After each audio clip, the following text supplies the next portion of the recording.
जुड़वा भाई मुंशी प्रेमचंद। कभी कभी मूक मर्द जरा जरा सी बात पर औरतों को पीटा करते हैं। एक गांव में ऐसा ही एक किसान था। उसकी औरत से कोई छोटा सा नुकसान भी हो जाता तो वह उसे बगैर मारे न छोड़ता। एक दिन बछड़ा गाय का दूध पी गया। इस पर किसान इतना झल्लाया कि औरत को कई लातें जमाई। बेचारी रोती हुई घर से भागी। उसे यह न मालूम था कि मैं कहाँ जा रही हूँ। वह किसी ऐसी जगह भाग जाना चाहती थी जहाँ उसका शौहर उसे फिर न पा सके। चलते चलते वह जंगल में पहुँच गई। पहले तो वह बहुत डरी कि कोई जानवर न उठा जाए, मगर फिर सोचा, मुझे क्या डर जब दुनिया में मेरा कोई अपना नहीं है तो मुझे जीकर क्या करना है। मरकर मुसीबत से तो छूट जाऊंगी। मगर उसे कोई जानवर न मिला और वह रात को एक पेड़ के नीचे सो गई। दूसरे दिन उसने उसी जंगल में एक छोटी सी झोपड़ी बना ली और उसमें रहने लगी। लकड़ी और फूस की कोई कमी थी ही नहीं। मूंछ भी इफरात से थी। दिन भर में झोपड़ी तैयार हो गई। अब वह जंगल में लकड़ियां बटोरती और उन्हें आसपास के गांवों में बेचकर खाने पीने का सामान खरीद लाती। इसी तरह उसके दिन कटने लगे। कुछ दिनों के बाद उस औरत के जुड़वा लड़के पैदा हुए। बच्चों को पालने पोसने में उसका बहुत सा वक्त निकल जाता और वह मुश्किल से लकड़ियां बटोर पाती। उसे अब रात को भी काम करना पड़ता। मगर इतनी मुसीबत झेलने पर भी वह अपने शौहर के घर न जाती थी। एक दिन वह दोनों बच्चों को लिए सो रही थी। गर्मी की रात थी। उसने हवा के लिए झोपड़ी का दरवाजा खुला छोड़ दिया था। अचानक रोने की आवाज सुनकर उसकी नींद टूट गई तो देखा कि एक बड़ा भारी भालू उसके एक बच्चे को उठाए लिए जा रहा है। उसके पीछे पीछे दौड़ी मगर भालू जंगल में न जाने कहां घुस गया। बेचारी छाती पीट पीट कर रोने लगी। थोड़ी देर में उसे दूसरे लड़के की याद आई। भागती हुई झोपड़ी में आई मगर देखा कि दूसरे लड़के का भी पता नहीं। फिर छाती पीटने लगी। जिंदगी का यही एक सहारा था, वह भी जाता रहा। वह दुख की मारी दूसरे ही दिन मर गई। भालू उस बच्चे को ले जाकर अपनी मांद में घुस गया और उसे बच्चों के पास छोड़ दिया। बच्चे को हंसते खेलते देखकर भालू के बच्चों को न मालूम कैसे उस पर तरस आ गया। पशु भी कभी कभी बालकों पर दया करते हैं। ये लड़का भालू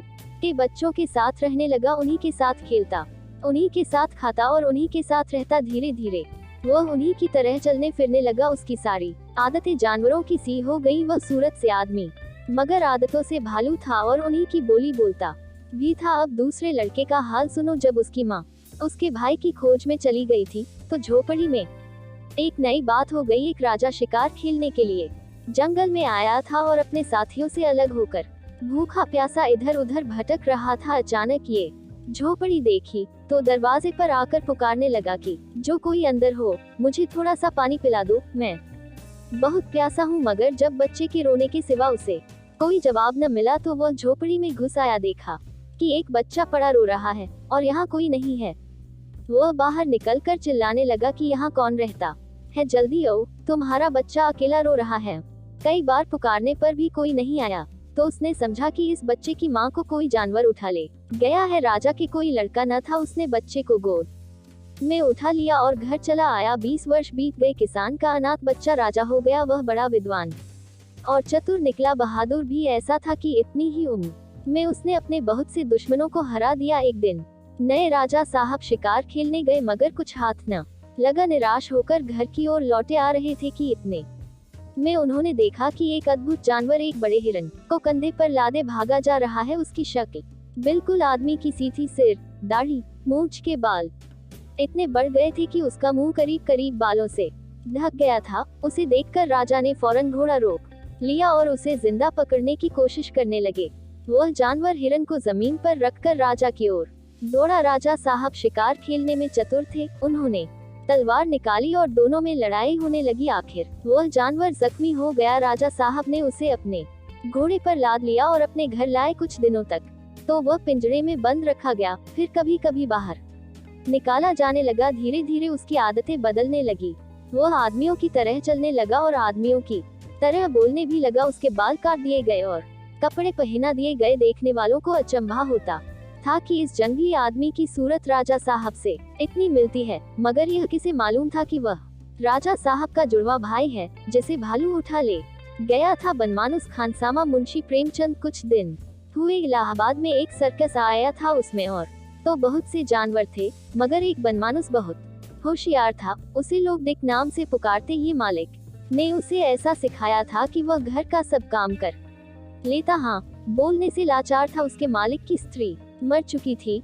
सिर्फ एक छोटा सा बच्चा था। जब मालिक कहीं चला जाता तो डिकी उस बच्चे की रखवाली करता था। मालिक के नौकरों में 3 आदमी बड़े शैतान और कामचोर थे। एक दिन तमाशा हो रहा था, पर तीनों आदमी शराब के नशे में चूर पड़े हुए थे। जब इनके काम करने का वक्त आया तो उनका कहीं पता नहीं। मालिक बहुत घबराया। बहुत तलाश करने पर तीनों एक कोठरी में मिले, मगर इस दशा में वे कर ही क्या सकते थे। तमाशा बर्बाद हो गया। तमाशा खत्म होते ही मालिक ने उन तीनों को डांटा और निकाल दिया। चाहिए तो यह था कि वे अपने किए पर पछताते और मालिक से अपराध क्षमा कराते, मगर वे उल्टे बिगड़ उठे और मालिक से इस बेइज्जती का बदला लेने की फिक्र सोचने लगे। एक दिन तीनों बदमाश इसी घाट में बैठे हुए थे कि डिक बच्चे को उसकी छोटी सी गाड़ी पर बिठाकर घुमाने निकला। डिक को देखते ही तीनों उसके पास पहुंचे और एक ने डिक को तमंचा दिखाया। बाकी दोनों आदमी बच्चे को लेकर भाग खड़े हुए। डिक बड़ा समझदार था। उसने सोचा कि अगर इस वक्त रोकता हूँ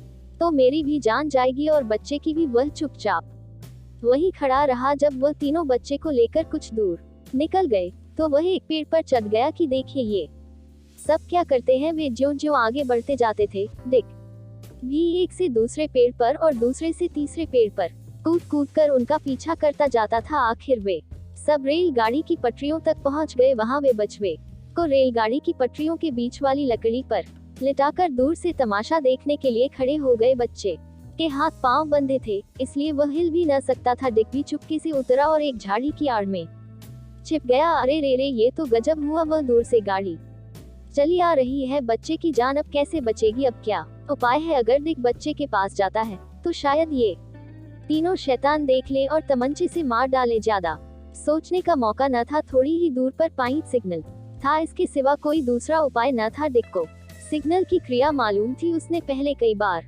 आदमियों को गाड़ी को एक पटरी से दूसरी पटरी पर लाते देखा था। गाड़ी बच्चे से बहुत करीब आ गई थी। मुसाफिरों ने देखा कि एक बच्चा पटरी पर पड़ा हुआ है। ड्राइवर की निगाह भी बच्चे पर पड़ी। वह ब्रेक को कसने लगा, लेकिन गाड़ी का एकदम रुकना मुश्किल था। वह रुकते रुकते भी बच्चे के सिर पर आ जाएगी। ठीक उसी वक्त डिक ने पॉइंट सिग्नल को खींचा। गाड़ी दूसरी लाइन पर चली गई। डिक दौड़ता हुआ आया और बच्चे को गोद में लेकर भागा। बदमाश लोग दिल में खुश हो रहे थे कि आज दिली मुराद पूरी हुई। एकाएक उन्होंने देखा कि डिक बच्चे को लिए भागा जा रहा है। वे उसके पीछे दौड़ने लगे। बच्चे की वजह से डिक तेज न दौड़ सकता था। तीनों आदमी उसके करीब होते जाते थे, मगर डिक ने हिम्मत न छोड़ी। यहाँ तक कि सर्कस का तंबू सामने आ गया। एकाएक गन से एक गोली उसकी पीठ पर लगी। आवाज सुनते ही मालिक तंबू से निकल आया तो देखता है कि डिक बच्चे को लिए पीठ झुकाए लंगड़ाता चला आता है। मालिक ने आगे बढ़कर बच्चे को लिया। उसी वक्त डिक जमीन पर गिर पड़ा और